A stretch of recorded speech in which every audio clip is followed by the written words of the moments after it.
ॐ विश्वं दर्पणदृश्यमाननगरी तुल्यन्निजान्तर्गतं पश्यन्नात्मनि मायया बहिरिवोद्भूतं यथा निद्रया यस्साक्षात् कुरुते प्रबोधसमये स्वात्मानमेवाद्वयं तस्मै श्रीगुरुमूर्तये नमः इदं श्रीदक्षिणामूर्तये बीजस्यान्तरिवाङ्कुरो जगदिदं प्राङ्निर्विकल्पं पुनः मायाकल्पितदेशकालकलना वैचित्र्यचित्रीकृतं मायावीव विजृम्भयत्यभिमहायोगी वयस्वेच्छया तस्मै श्रीगुरुमूर्तये नमः इदं श्रीदक्षिणामूर्तये तस्मै श्रीगुरुमूर्तये नमः इदं श्रीदक्षिणामूर्तये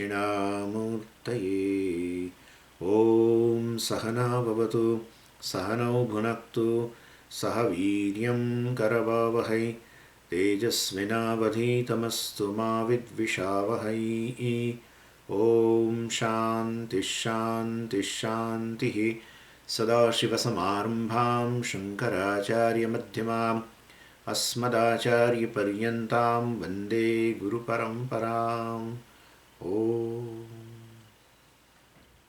मंत्र नंबर 3 धनुर्गृहीत्वोपनिषदं महास्त्रं शरं ह्युपासा निशितं सन्दधीत आयम्य तद्भावगतेन चेतसा लक्ष्यं तदेवाक्षरं सौम्य विद्धि.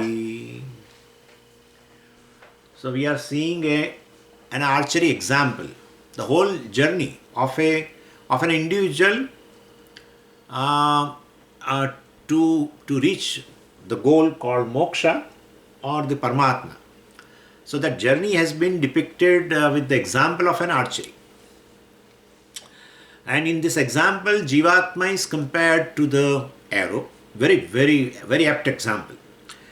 So Jivatma is compared to basically the arrow, and Paramatma is that, the goal, target.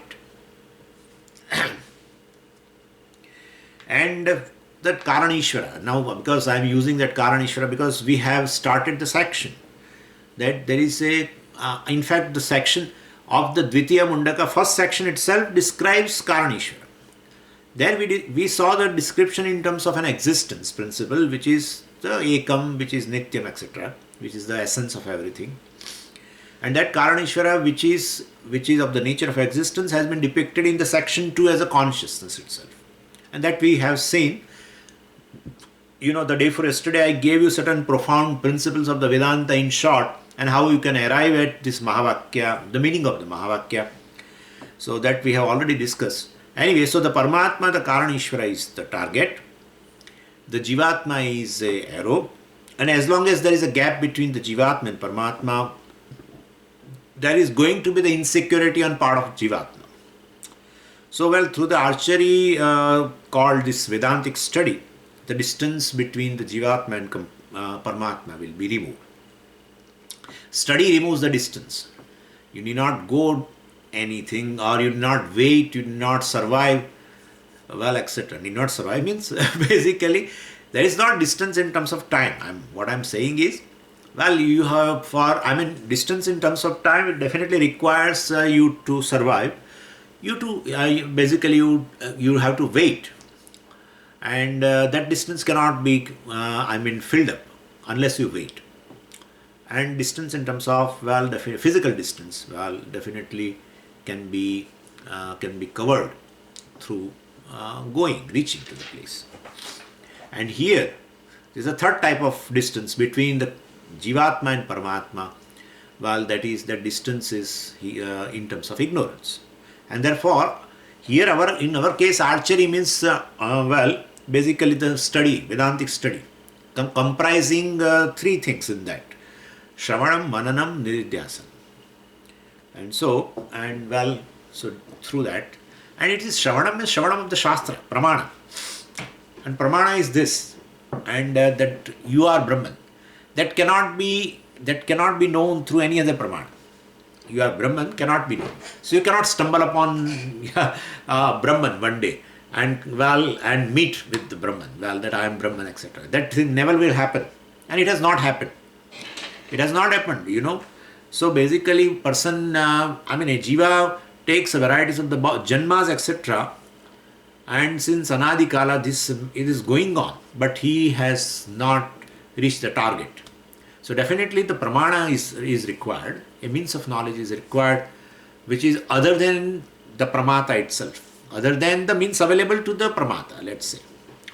Then paurushe pramana. So you require apaurushe pramana to say that you are Brahman, because Brahman is apaurushe.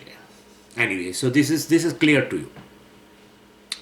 So, and then in the last class we talked about some certain profound concepts, and one of the concept is the distance is not in terms of spatial distance, temporal distance, and so you need not travel to Paramatma. Just as an arrow travels to the target, I need not travel. So see again, so that is what I am reminding to our friends here, that example should not be taken in all the aspects. You compare arrow with the Jivatma and target Paramatma, and then the arrow definitely has to cover a physical distance to reach the target, to meet the target. So here Jivatma also has to basically go somewhere in order to meet Paramatma, etc. That is not the case. That is the thing. In fact, spiritual in the spiritual world, this kind of things are there. People feel that going to Himalayas or something, some place, one will definitely have a sakshatkar of Ishvara. That's not the case at all. So, here it is very nicely, the Vedanta Shastra says, you need not travel at all. So then there is no time waste. Distance also, you need not become Paramatma. Paramatma being what it is, there will not be a distance in terms of space and time. Paramatma being what it is, what he is, it is what he is. You need not have to worry. There is no distance in terms of space and time. Why? Because Paramatma is Brahman. And Brahman means all pervading. All pervading means space-wise limitless, time-wise limitless, right? So certain things are, basically by heart. So space-wise limitless and time-wise limitless. So anything space-wise, time-wise limitless means it is here and now. It is here and now. And if it is here and now, but if it is here and now, suppose, it is here and now, and it is in my front. This is physical distance. It's a spatial distance. So if there is no distance in terms of space and time, and it is here and now, means it is me. There is no distance between me and Ishvara. If there is any distance, that distance will be, suppose if you say some special distance or a time-wise distance, then Paramatma is not all pervading. Okay? If Paramatma is little away in terms of space, in terms of time, then it is not all pervading. Anything which is all pervading, pervades me. Pervades me. They cannot be away from me in terms of space, cannot be away from me in terms of time. So it is here and now means what? Here and now means it is me. It is me. This is the common sense, right? And therefore, basically, I am Paramatma. That's all. The target, the arrow, has to know that the target is me alone. So, the seeker and sought. Pujya Swami used to say, seeker and sought is one thing alone. The very seeking is a futile exercise. It's a really futile. A seeker says, I have a sought somewhere in the future, in terms of time. Most of the seekers believe like this only. Most of the seekers believe. This is a belief. There is no rationality in that. Most of the people believe, I will get liberation in future. I am not liberated.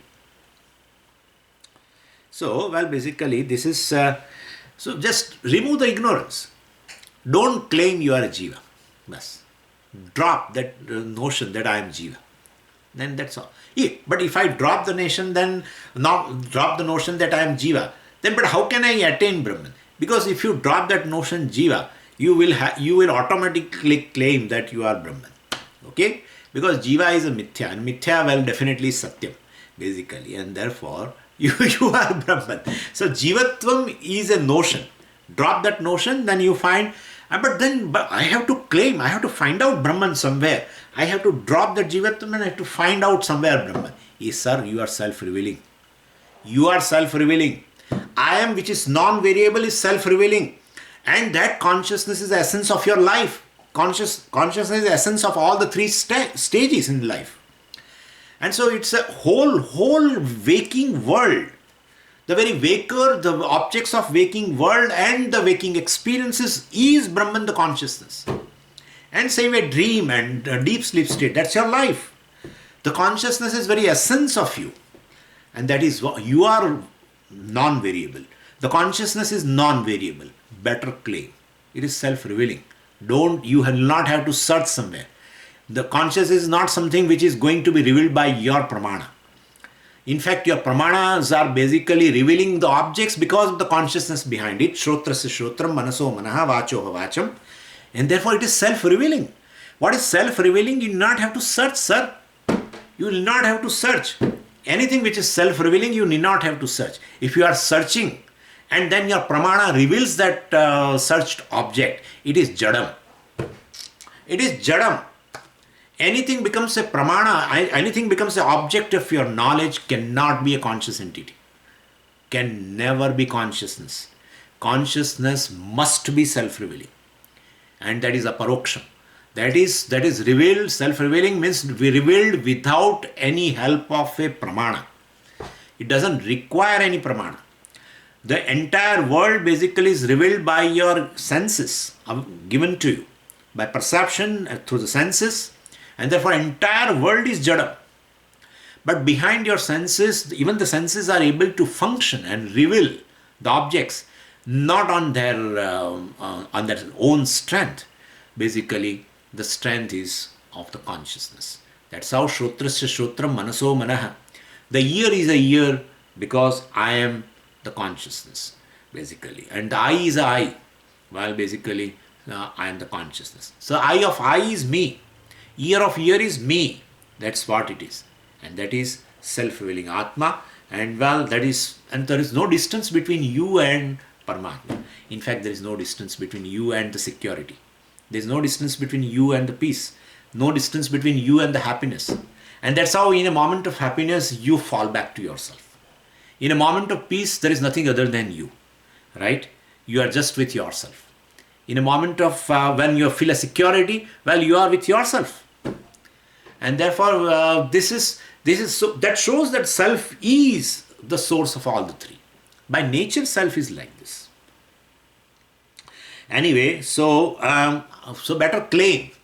But if I am not able to claim, even though it is a fact of my life, that I am the very essence and consciousness and I am Paramatman, I am the target and everything, that's correct. But I am not able to claim. What should I do? Then fake it till you make it. That is what the chapter 9 of Panchadashi says. Fake it. Yeah. Day in and out say that I am Paramatma. I am Brahman. That's called Nirguna Brahma Upasana. I am Brahman. I am Brahman. I am Brahman. I am Brahman. I am Brahman. I am Brahman. Say that. Really. That's what 9th chapter we will study also. Anyway. So this is how it is. So there is no distance between the arrow and the target in this archery, Vedanta archery, okay? And then Upanishad says, Sharavat Tanmayo Bhavet. So just as the arrow hits the target, so there are two types. Sometimes, Sharavat Tanmayo Bhavet, we'll have to understand. See, this arrow has basically, there are two types. Sometimes arrow basically without hitting the target falls down. Sometimes arrow hits the target but can't remain there. Again fall down. So basically arrow should hit the target and stay there also. So for that certain condition has to be fulfilled by the arrow. So before striking, we have to check the arrow in the archery. Of course. What is the first condition? It should be straight. It must be the straight. The arrow must be the straight. Otherwise, it will not travel properly, right? It will not hit the target and fall.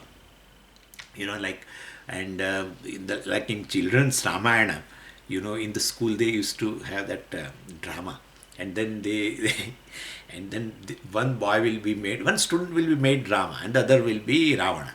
And Rama will have naturally Kodandadhari, and therefore he is having that a bow and arrow, and he is told, you have to strike, you have to hit this Ravana. And Ravana also is taught that once the arrow comes to you, you should fall down. And then what happens, this boy, a small boy, and he takes that arrow inside little, he has to take, and he takes it and hits. But instead of going up to the Ravana, it falls there itself at the feet of Lord Rama. It falls, the arrow falls at the feet of Lord Rama itself.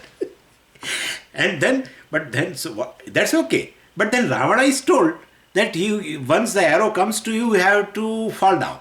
But this person has just hit, that boy has just hit, whether it has come to him or not. But this Ravana falls down without coming down. So this is the thing. So certain conditions have to be fulfilled in the archery so that the arrow can reach to the target. What are the conditions in Vedanta to be fulfilled by the arrow called Jivatma? That's what we will see now. So the arrow will not travel if it is not proper. So not only it should be straight, that's the first condition. Arrow should be straight, and it must be the sharp also. It must be sharp. So Jivatma arrow must have all the qualifications. And in order to make this Jivatma arrow straight, what should be there? Moral character should be there. That's all it means, So straightness, and one of the value in the 20 values is Arjavam, straightforwardness. Arjavam means straightforwardness. That's how Arjuna's name was Arjuna, because of one of the best quality was Arjavam, straightforwardness. What he thought, what he thinks, what he speaks, and what he does has a concurrence. And other values, of course, amanitvam, adammitvam, ahimsa. All this, is a value of this manitvam, basically. All the time your heart is seeking respect from the others, and if in order to get that respect, but basically you do some kind of a pretendence also. All this is basically this is called kutilata. It is not straightforwardness. So upright character is basically emphasized here. So even though it is a spirituality, morality is never away from spirituality, and therefore basically the straight arrow means this moral character. Anyway, so that morality alone makes the straight arrow, it reaches to the target called Lord. Okay, so that is first thing. And the second thing, the tip of the arrow should be sharp. So in that archery, here our mind basically, which is the tip of the arrow of this jiva. Jiva means Sukshma Sharira basically, right? And so, the tip of this arrow called jiva is the mind. It's the most important thing. And so mind must be very focused. Mind must be sharp. Intellect must be very sharp. So because a lot of things you have to think over. Several things Acharya themselves miss. Miss means Acharya sometimes it doesn't occur during a teaching, or sometimes Acharya takes that the person understands because I have already taught, etc. So on a part of a student, there is a big responsibility, in fact, and therefore, basically, a good intellect, a sharp intellect is very much required, and because this whole thing is a thinking, right? It's whole process of reaching the target is cognitive, right? And removing ignorance, etc. through knowledge, and therefore, definitely, this instrument should be very sharp. So jiva, which is arrow. The tip of that jiva arrow is this mind. It should be very sharp. But how to make it? Well, nothing to worry about. It's upasana, basically. Karma yoga is for straightening the arrow. Upasana is for sharpening the arrow. So follow karma yoga and upasana yoga. A straight and sharp arrow. Well, and then go to the bow. First to make that arrow sharp and straight, and then go to the bow. And so what is the bow? in our case, Vedantic archery. In the that there is a bow, it's a different thing. But here, that Upanishadic teaching, etc., which we mentioned also, that is the bow. So Jivatma arrow, with the help of Upanishadic teaching, will smoothly travel and hit the target called Paramatma. And it will stay there because the arrow is very sharp, the tip is very sharp. So, Karma Yoga is important, Upasana Yoga is important, Jnana Yoga, well, these two are important to prepare the arrow. And then Jnana Yoga, well, that's a bow, and definitely when that arrow is put on that bow, and well, still one more point is left over, which I will discuss, then it will reach the target. So this is imagery where basically, and with this background, now let's go to the mantra. Looks very innocent mantras, but lot of ramifications. I mean, lot of things we can take it out from that. And of course, we started the mantra, of course, but we have not completed the entire, word meaning and everything of the entire mantra. In between, we have started something else. So, Dhanur Gruhitva Aupanishadam Mahastram Aupanishadam Dhanuhu. Mahastram Aupanishadam Dhanuhu. Gruhitva. Having taken that. So, Upanishadic teaching. Upanishadam means Upanishad Sambandhi Upanishadam. So, even Brahman is called Upanishadam Brahma. In Shanti Mandra itself, it comes like that. So, Upanishadam Brahma. Upanishadam Brahma means what? Upanishad Pratipadyam Brahma. So, basically, the Brahman is one which is the subject matter of the Upanishad. So, that Brahman is called Upanishadam Brahma. So, here it is also Upanishadam Dhanuhu. So, Dhanu is nothing but this Upanishadam means Upanishadic teaching or Shastra Vichara, you can say. Analysis of the Shastra, etc. That is based on the Upanishad, which is a Pramana. So, Upanishad teaching represented by Omkara. And that is Omkara is taken here. Omkara is a Shastra. And well, that is, whole thing is bow. So, the Shastra which is represented as a Omkara and the analysis of the Shastra, entire thing is a bow. And it is, here it is not said in this mantra. Omkara, etc., the mention of Omkara, etc., is in the next mantra. There it is told Pranavo Dhanuhu. Here it is said Aupanishadam Dhanuhu. So you can understand now. So Pranavo Dhanuhu, Pranavaha means Omkara, that is a bow. And here it says Aupanishadam Dhanuhu. This Upanishad or Upanishadic teaching is a bow. So you can understand Omkara is Upanishad. Omkara is a Shastra. Anyway, so Omkara is very, very important, especially mere chanting of Omkara is meant for sannyasis. In fact, resorting to Omkara itself, sannyasis do Nididhyasanam also. But resorting to Omkara, how can they think of a Brahman? Or how can they think of a Atma? Nididhyasanam is Atma Dhyanam. But why they should resort to Omkara and analysis of Omkara? Why should they do that? Well, the entire Mandukya does that job. So Mandukya's 12 mantra, right? Let's not talk about Karika. The mantras itself does the analysis of Omkara and reveals that Omkara is everything.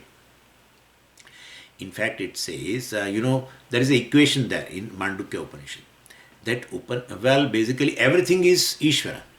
Okay, that's fine. Then second equation, everything is Omkara. Everything is Ishvara. And then says everything is Omkara ultimately. And therefore Omkara is Ishvara. That's how it is. Omkara stands for Ishvara. Why Ishvara? I am not specifying. Because Omkara stands for both. Parapara Brahma. Para-apara Brahma. It stands for Nirgunam Brahma and Sagunam Brahma, everything. So that's how everything means everything. Karana and Karya, everything. Omkara stands for everything, which is very, very, very good. Generally, it is advised for the Grihasthas, other than sannyasis, to do japa of Omkara along with something. Like Om Namah Shivaya, Om Namo Bhagavati Vasudevaya, Om Namo Narayana, etc., etc. But mere Omkara is not advised to to be chanted by Grihasthas. Many Grihasthas do. But generally, if it is very efficacious, you will lose the interest in the family life and every place. You feel a dispassion, not disgust.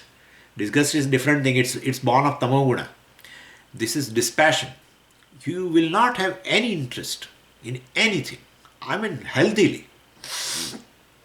In tamoguna also it happens. Out of tamoguna, you lose interest, but that's due to some kind of a problem. But this is a dispassion. So that's affordable for a sannyasi, Grihastha cannot afford like that. He has a family and he may be even earning member also, we don't know. Or certain responsibilities are there, and if he loses the interest in the family and family life and everything, well, it creates a problem. So generally, Omkara Dhyanam or Omkara Japa, etc., mere Omkara Japa, etc., is for sannyasis. Many people, many Grihasthas on their own, they start. Generally, any mantra should be taken from a person, from a qualified person, generally a teacher. And is a guru. There are different types of gurus, and therefore this is a Diksha Guru. So Diksha Guru gives a mantra Diksha, etc. And well, whatever mantra they say, you should do. People take the mantra, select themselves, and they ask the meaning. Swamiji, what is the meaning of this mantra? I said, this is the meaning. And then they think this is best. And then they take on their own. that kind of thing should not be done. Because these are the bombs, atom bombs. Really. These are not mere words. Because word has a capacity to reveal an object. You can understand the power of the word. So any word has a power. And this is a word of Ishvara, Veda, So it has a tremendous power. And so don't play with this kind of a power. If you play with that, sometimes it creates a problem. And therefore, so don't generally fall into this kind of a trap, So take, if you are, and one should do Upasana, we are seeing also right now that mind should be sharp, etc. But then, basically, take that particular mantra, from some teacher, basically. From a spiritual teacher, etc. Anyway, so Omkar mantra is for Nididhyasanam, and so the moment the word Om is uttered, it's like a flag, a flag representing the country.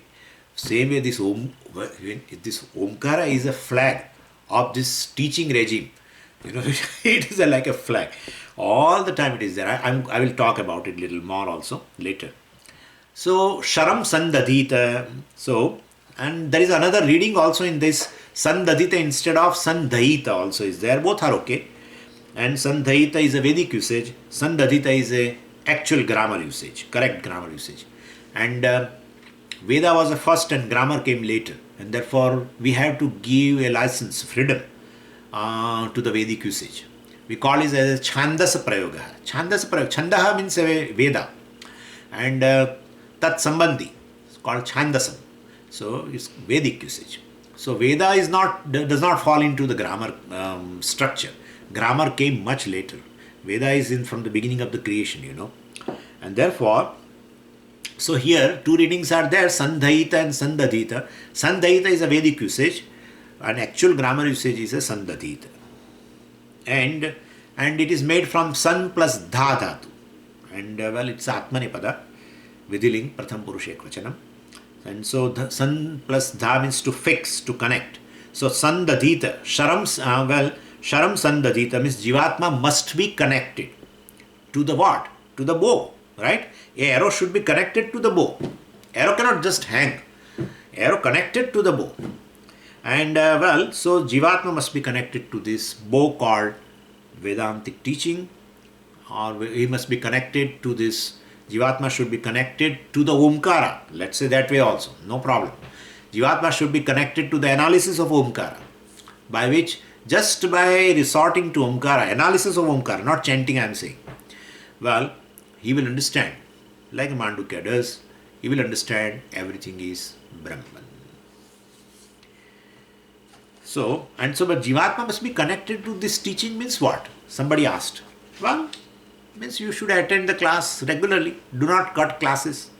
If you cut the classes, then definitely you make up otherwise.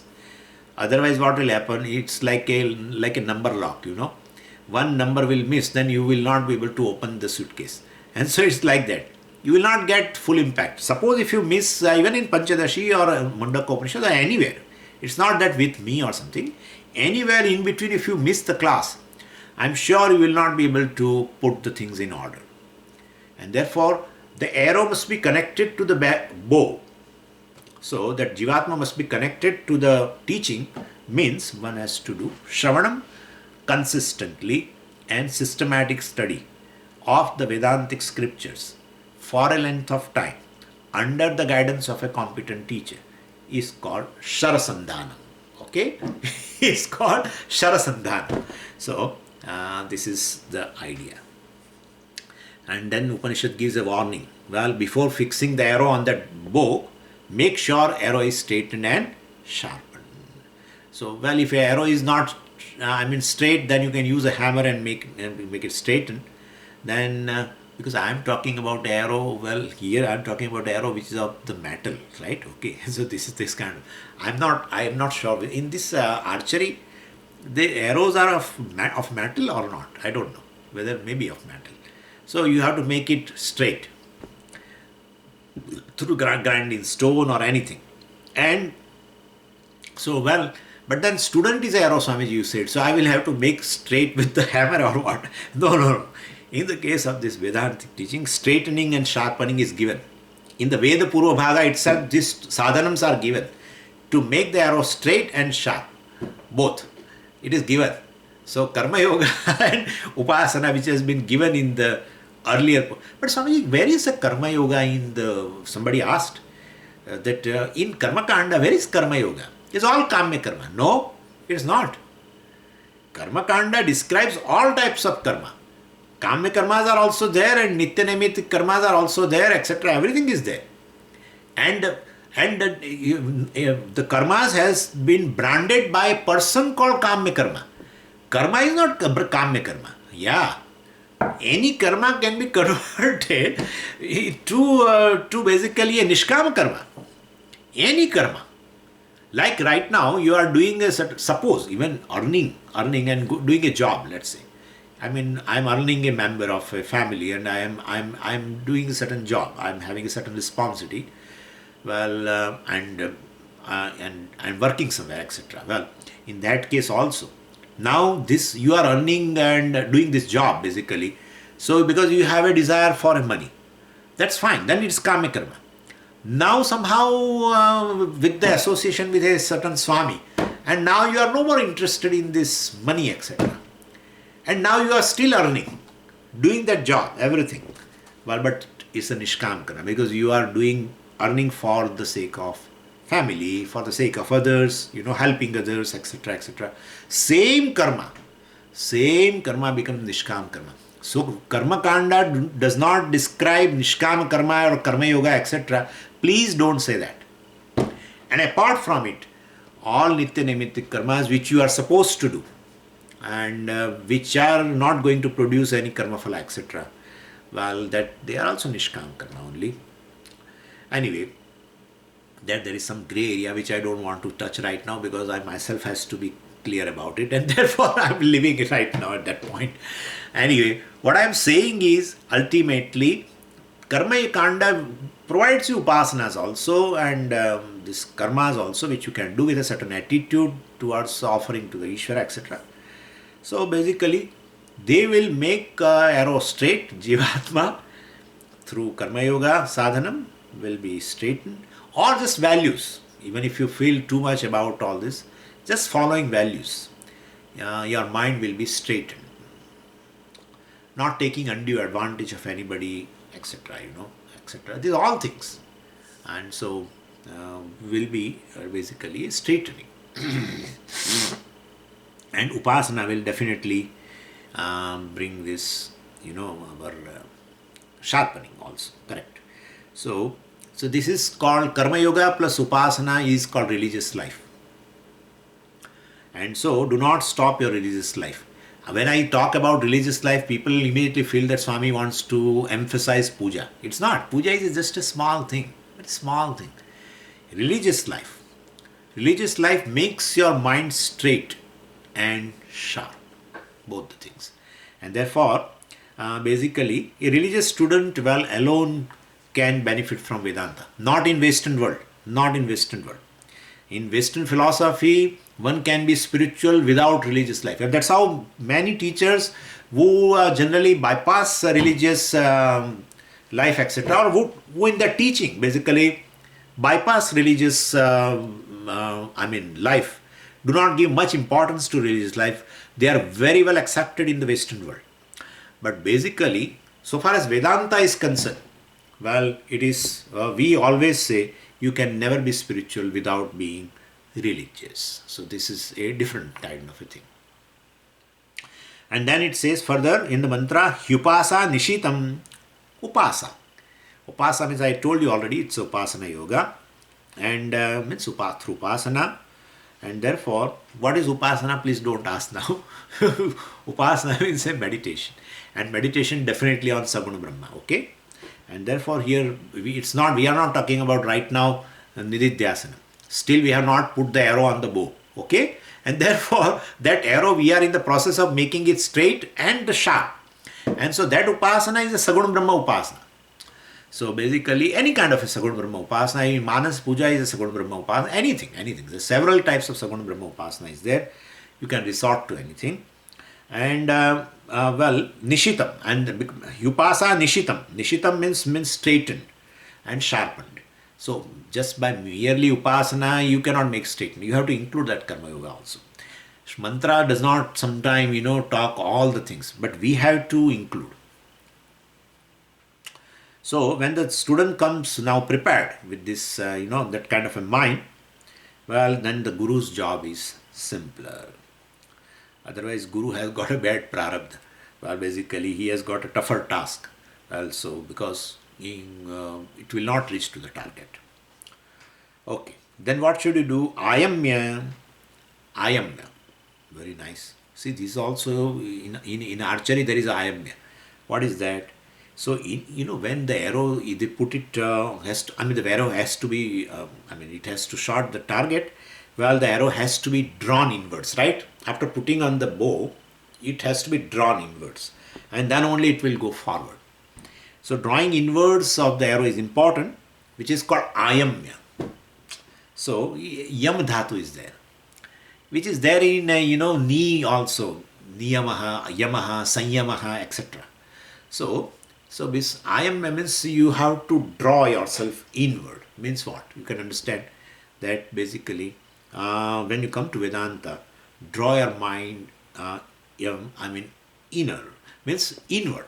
Basically, you should be introvert, So, from this, you have to be free, at least at the time of Shravan, your mind should be free from 5 types of worries, Basically, health worry and wealth worry and what they call family worries and profession worries.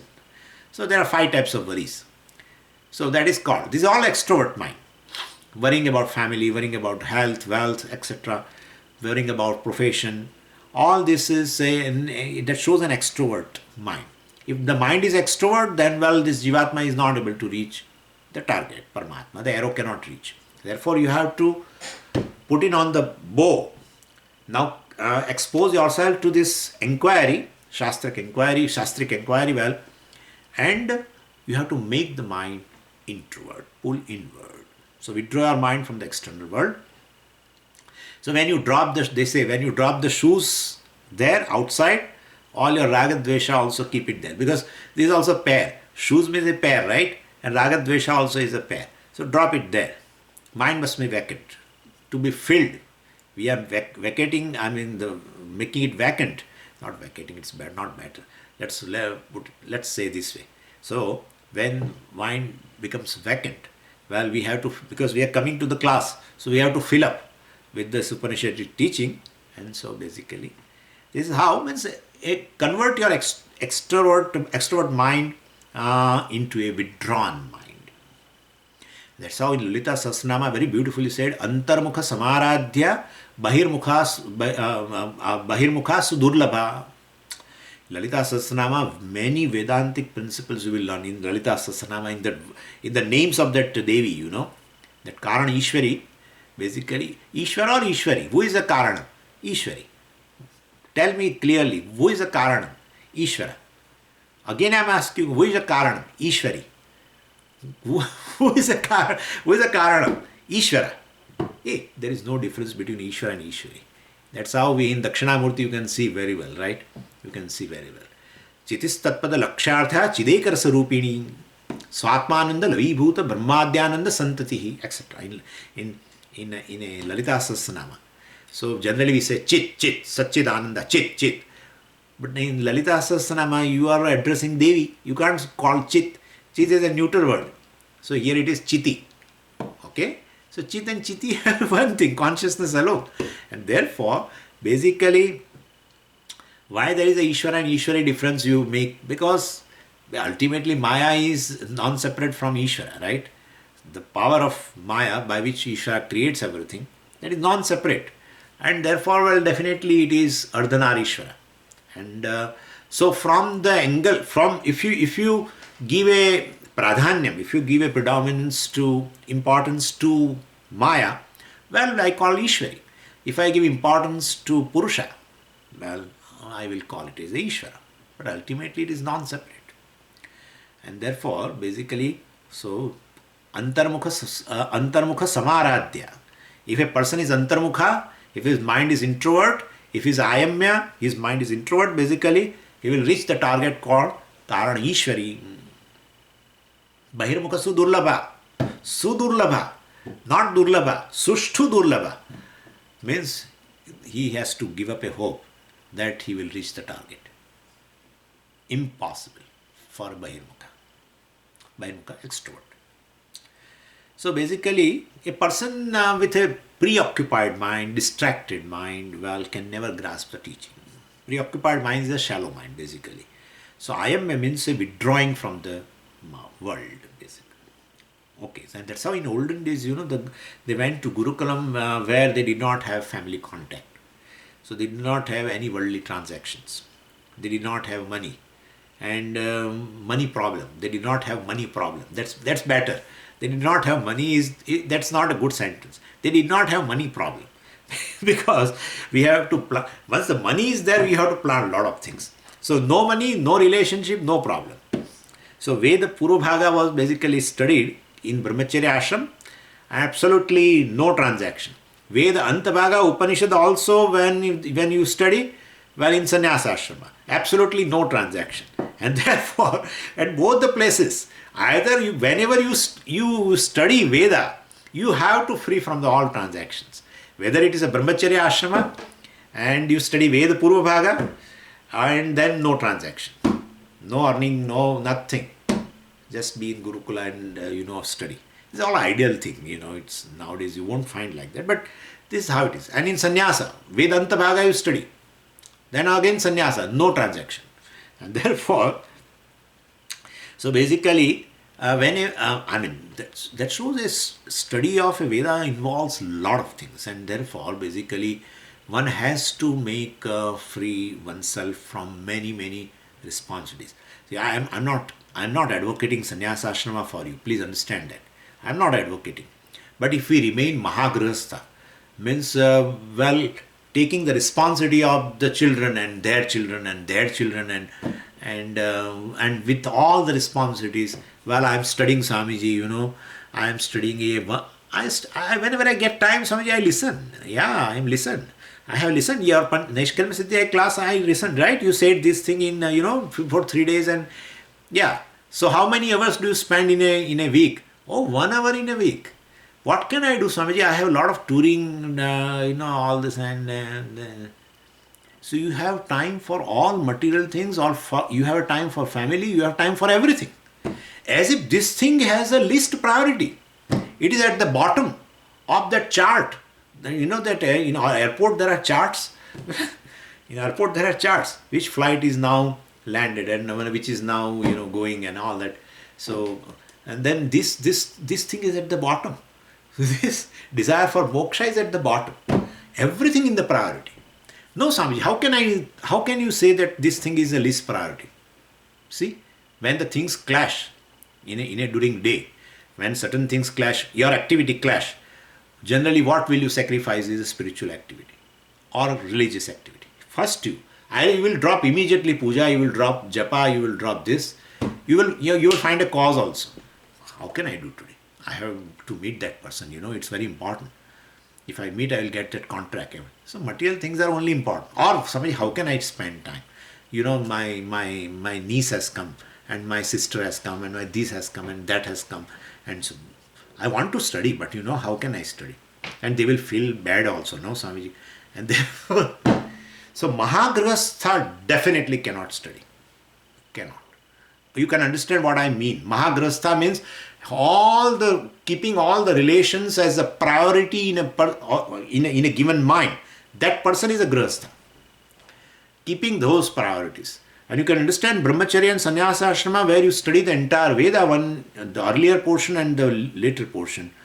Well, Veda keeps an arrangement that basically one is free from most of the responsibilities. So, that's called Ayamya. This is all included in Ayamya. Ayamya means withdrawing from the world, withdrawing from preoccupation, etc. So then only you can turn attention to Karanam. Because Karanam is not available. What is available is Karyam all the time. What you confront with the Karyam all the time.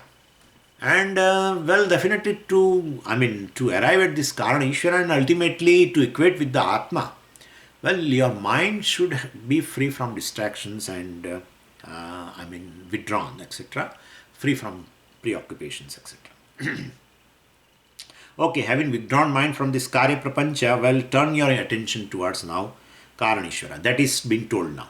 Tadbhava agatena. Tad means what? Tad means that Karanishvara. Aksharam, that Brahman. Bhava means a mindset. So mental state which is directed. Tadbhava. Tadbhava means our mental state, our mind has been basically been directed towards this Karanishvara. And where is this Karanishvara? I have talked to you. Now today I will not have to say again and again, right? So I have to say again, not again and again. I will not have to say you again, right? Karanishvara is, don't try to find there. It is right here. So you are enough. You don't require anyone else or anything else to arrive at Karanishvara. You are enough. Okay? You and your mind is sufficient. Nothing else. At the most, 1 cup of coffee. Okay? Nothing more than that. So first you say consciousness is in me. I'm just reminding you. Consciousness is in me. Then you say consciousness is me. Bhagavan is in me. Bhagavan is me. Okay? Tadbhava agatena chetasa. With such a mind. Chetasa. With such a mind which is directed towards Tad, means Karanishvara. Laksham. Which is a Laksham? Tadeva Aksharam. That Aksharam Brahma, which is Karanishvara, that Chaitanyam, is a Laksham. Vidhi. May you understand. Well, and this is how you have to go. I am not the mind, I am not this body, I am not this. I am the consciousness which is free from, which is not a product and property of this body, etc., right? And I am the consciousness which is non-variable, etc. We have done so much. Anyway, so I am not this Panchakosha. I am the consciousness who is aware of everything. So I am conscious of, that is not me. That I am conscious of is me. That's my nature. So this I is Jagat Karanam Brahma. You see? Not a distance, right? I is the most near to me. I is the most near to me. Even compared to the thought. Compared to the idam thought. Compared to this thought. Even the I is very near to me. Oh, that I happens to be the Jagat Karanam. I happens to be the one which is pervading everything. Somya Vidhi. So now Vidhi. Vidhi can be derived from 2 roots. It has a double meaning actually. So one word is Vidhi derived from the root Vyad. It's in 4th conjugation, Vyad. And then the verbal form will be Vidyati. It's a 4th conjugation. So Vidhi means, Vyad means to pierce, to strike. And so This meaning has to be taken when you really are talking about that actual archery, where arrow has to pierce the target. But when you come to Vedanta archery, well, the Viddhi is not that, because Jivatma is an arrow and Paramatma is a target. And so Jivatma has to pierce the Paramatma. That it does not happen that way. So, when then here you have to take Viddhi from different root. Viddhi, we have taken it from one root that's called Vid, means to pierce. Vedhanam, you know also this word, Vedhanam, piercing.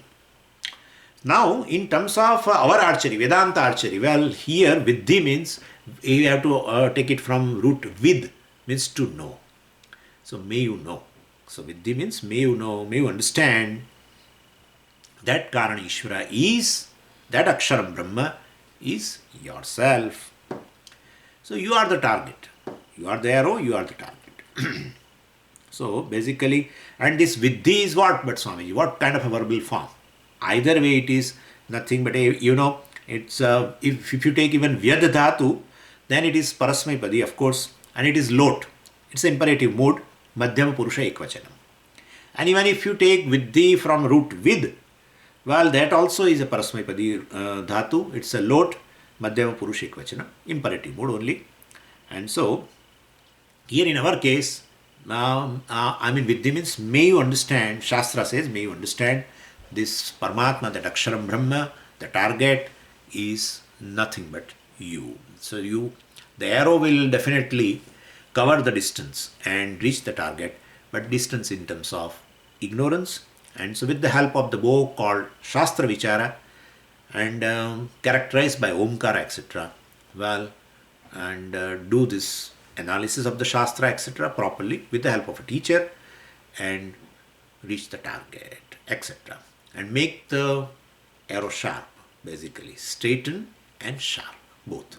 How? Through Karma Yoga and Upasana. And not only that, after putting on the bow, make your mind introvert and then listen to Shastra, etc., and understand this Mahavakya. Let's go to mantra number 4. Pranavo dhanusharo hyatma brahmatal-lakshamuchyate apramattena vedhavyam sharavattanmayo bhavet.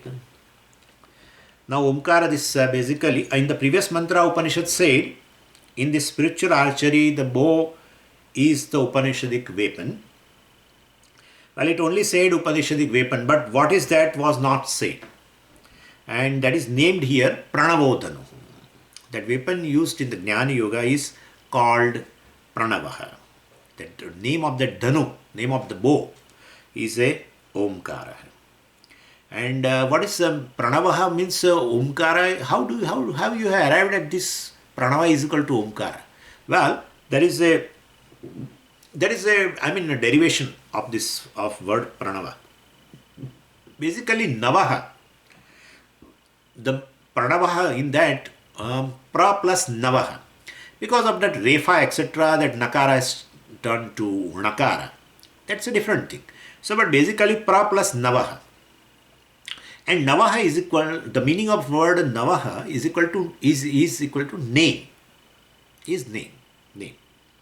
And Navaha has come from the root Nu and Nu Dhatu, second conjugation. So Nuyate Anena iti Navaha is the etymology. So Navaha means is the name, means that by which a object is revealed. Nu Dhatu means to reveal. So Nuyate Anena, by which a object is revealed, is called Navaha. Object is revealed by what? Name. Right? Like how a pot is revealed. The very word pot. When I use the word pot, immediately in your mind, pot is revealed. So basically, Navaha is equal to name because Nuyate Anena iti Navaha. Nuyate Anena, by which a thing is revealed, object is revealed. So Nu Dhatu means to reveal. And Nuyate is a passive form. So Nuyate is revealed by something, by a name, and therefore name is called Navaha. So name always reveals an object. And pra plus Navaha. So pra means perfect. So pranavaha, navaha means a name. Pra means a perfect. And so perfect name. Pranavaha is equal to perfect name. Perfect name of Bhagavan, right? Because here we are talking about Bhagavan, Karaneshwara. So Pranava is a perfect name, and perfect name of Bhagavan is what? Om. Why? Why? Om is perfect name. Why? Because with that particular name he listens very fast. That's how. People use nicknames, I know. Even husband and wife also have nicknames, but sometimes they are revealed to others also. But then generally they have nicknames for each other, and then only the other person listens. When wife calls with a nickname, then husband listens immediately. Sweetie and what not, I don't know. So what kind of a name? Anyway, so Ishvara also listens to you when you call him with a nickname. It's a perfect name. This is just by the way actually. But Omkara stands for everything. Omkara stands for everything. And everything is Ishvara. What is Ishvara. We have to remember, right? What is Ishvara. And therefore, so basically, Omkara covers everything. Omkara covers everything. Everything is Ishvara, and therefore Omkara is a perfect name of Ishvara.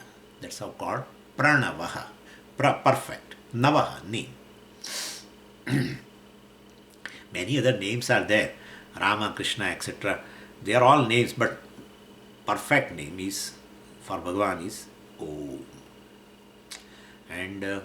And of course, the Mandukya Upanishad, you can take reason from the Mandukya Upanishad itself that why Omkara is a perfect name for Bhagavan. Mandukya Upanishad will give enough reason for that. Anyway, so it is called Pranavaha. So Pranavo Dhanuhu. So this Omkara is a Dhanuhu.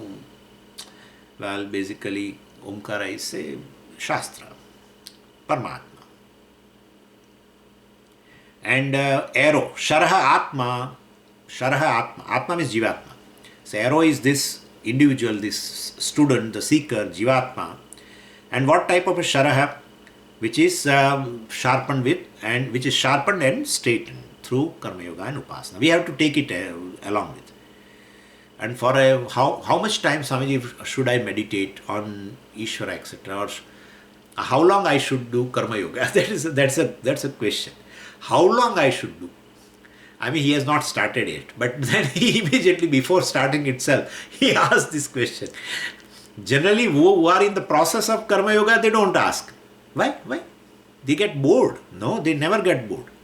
The Karma Yoga itself gives them lot of cushion, tremendous cushion. Yeah, because you are getting released. Karma Yoga, actually, if a person has a spirit of Karma Yoga, he gets released from the bondage. So he feels light. And then he is enjoying. He is free from the bondage of Raga Dvesha. If Raga Dveshas are not removing, it is not Karma Yoga, it is Karma. It's just a Karma. It's a burden. If a Karma is a burden, it is not Karma Yoga. Definitely not. And therefore, Raga Dvesha, because ultimately the goal of life is giving up. That's all. Giving up. Starting from the beginning itself, in a life you have to give up. Simply giving up it brings the moksha. Giving up makes you limitless. It's amazing. Giving up makes you limited, right? More you give, then you feel more and more limited in terms of, let us say, even money. You are giving more money, you become more limited. You will have less money now. No, but here, giving up gives you limitlessness. And the first giving up through Karma Yoga, it's the first step, is a giving up of Raga Dvesha. That's how in 18th chapter of Bhagavad Gita, Karma Yoga is called Sattvic Sannyasa by Bhagavan. Bhagavan says this Karma Yoga is a sannyasa. This Karma Yogi is a sannyasi. Not only in the 18th chapter, he told also in 5th chapter, if you see in the first or second verse itself, Gneyasya Nitya Sannyasi Sayogi uchyate, etc. Bhagavan says this yogi and sannyasi, I don't find any difference. Yogi means karma yogi. So karma yogi is called sannyasi. Sannyasi who gives up karma. Karma yogi is who is engaged in the karma actually, who is doing activity. The other one is giving up karma. How can you call? Bhagavan says, yeah, and that is best type of sannyasa, best sannyasa, sattvic sannyasa. Bhagavan described 3 types of sannyasa in 18th chapter. Sattvic sannyasa, rajas sannyasa and tamas sannyasa. And he said best sannyasa is this karma yogi because it is sattvic. Because he is giving up ragadvesha. Ragadvesha is there, mind is not sattvic, naturally. Ragadvesha, mean definitely mind is rajoguni and tamoguni also, dvesha, etc. So basically, mind becomes free from ragadvesha in, all kinds of, the expectations. I should not say expectation, but insistence. More insistence in life is, definitely the mind is very, very feeling anxiety, etc. Anyway, so ragadvesha, since the karma yogi in the process, giving up the ragadvesha, not giving up, the ragadvesha gets dropped. That's the spirit of karma yoga. That ragadveshas are dropped. Ragadveshas are not given up. You cannot give up your likes and dislikes. No one can give up. You have to undergo a process by which ragadveshas are dropped. And that's called karma yoga. You have to take help of Ishvara. That is called karma yoga. So basically, and therefore, so since there is a giving up is there of ragadvesha, etc. And therefore it is sannyasa. And therefore sannyasa. So a whole process is process of giving up. Nothing else. And finally, jnana yoga, the very kartrutvam, ahankara is given up. Pramatrutvam is given up. Understood as a mithya. The pramata who went to this, to the pramana, to see himself inside the shastra called mirror, and he found, well, shastra says you are not pramata, you are not karta, you are not bhokta, you are Brahman. And so there also you are giving up very ego, ahankara. And therefore a whole process is just giving up. So by giving up you become limitless, It's something amazing, right? By giving up you become limitless. Generally when you give up, you become pauper. When you give up more, giving away, let's say, not give up, giving away more, you become pauper, you become more limited. Then how can I become like this? Because the very ahankara was simply a notional. The limitation you were feeling centered on the self was a notion. And therefore, so giving up the ahankara, well, you will realize you are self-revealing Brahman. Limitless, no one can acquire. You are limitless. You have taken, superimposed a ahankara upon yourself, and then in the process when you give up with understanding, means understanding as a mithya, giving up means understanding them as a mithya, you will realize you are limitless. So this is how ultimately, anyway, so the Jivatma here has basically sharpened and straightened through Karma Yoga and Upasana, and it takes time. It takes time. Aneka Janma Samsiddhaha. So Sharaha Atma, this Sharaha, this arrow, is this Atma, means this individual, this seeker, etc. Brahmatal Laksham Uchyate. The Brahman well basically is the Laksham. Laksham. Karanishvara is the Laksham, is the target. And we have seen that regarding this Karanishvara, we have already seen before also. Not this in section 2. In the earlier sections also, 3 sections have gone. In the first Mundaka, 2 sections, and this Dvitiya Mundaka also first section. These 3 sections have gone, and we have talked about this Aksharam Brahma or Karanishvara before also. So that Karanishvara is the goal, and Tad Laksham, that is the target. Uchyate, this has been already, this is said. Said where? Before. This is said before in the 3 sections. Okay, then who is the archer? There is no archer. Because there is an arrow, there is a target, and there is a bow. But who is the archer? Not told. Okay, we'll see. Om Purnamadah Purnamidam Purnat Purnamudachyate Purnasya Purnamadaya Purnamevavashishyate Om Shanti Shanti Shanti. Harihi Om. Shri Gurubhyo Namaha. Harihi Om.